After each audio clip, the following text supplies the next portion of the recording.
Every empire has longed for ownership of Africa for the same reason: its unimaginable treasure of minerals and raw materials. Much of that buried wealth is concentrated in Africa's south, in the Democratic Republic of the Congo. The DRC is home to 80 million people with 250 different ethnic groups and over 700 distinct languages and dialects.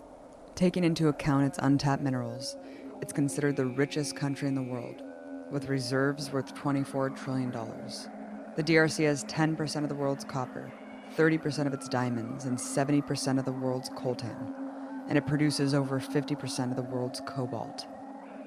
Among Congolese who literally risk their lives working in cobalt mines, tens of thousands are children, working 12 hours a day for $1. Paying local militias to illegally dig, Western mining giants make millions off this criminal enterprise, including Adastra Minerals and Bechtel Incorporated. I spoke to Kambali Musavuli, spokesperson for Friends of the Congo, about the country's resource curse and how empires have shaped the region. During Mobutu's rule in 1982, the Congressional Budget Office released a report entitled Cobalt: Policy Options for a Strategic Mineral, outlining how the shortfall of cobalt is obviously a concern for U.S. national security. Talk about what cobalt is and the significance of this report. Congo is the #1 producer of cobalt in the world.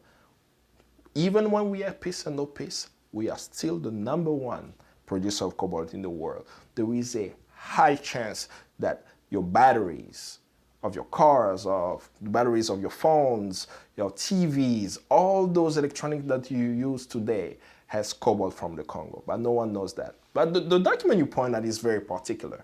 Like when people look at the cobalt policy, I see it in twofold. The first vulnerability, the reason why they created the cobalt policy is because there was shortage of cobalt in Congo. This was caused by a rebellion. There was a rebellion in the late 70s that disrupted the exploitation of cobalt in the Congo. And that made people worried in the United States.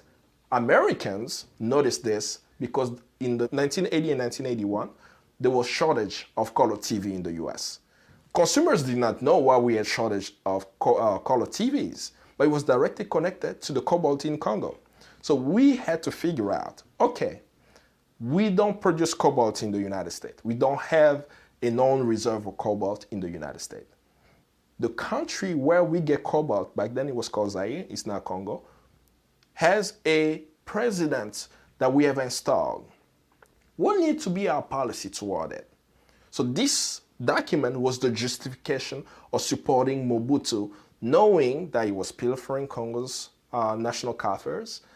He was actually killing dissidents in the country and so on. Because he was so essential for our access to cobalt, we supported him. Not just because of our electronic device.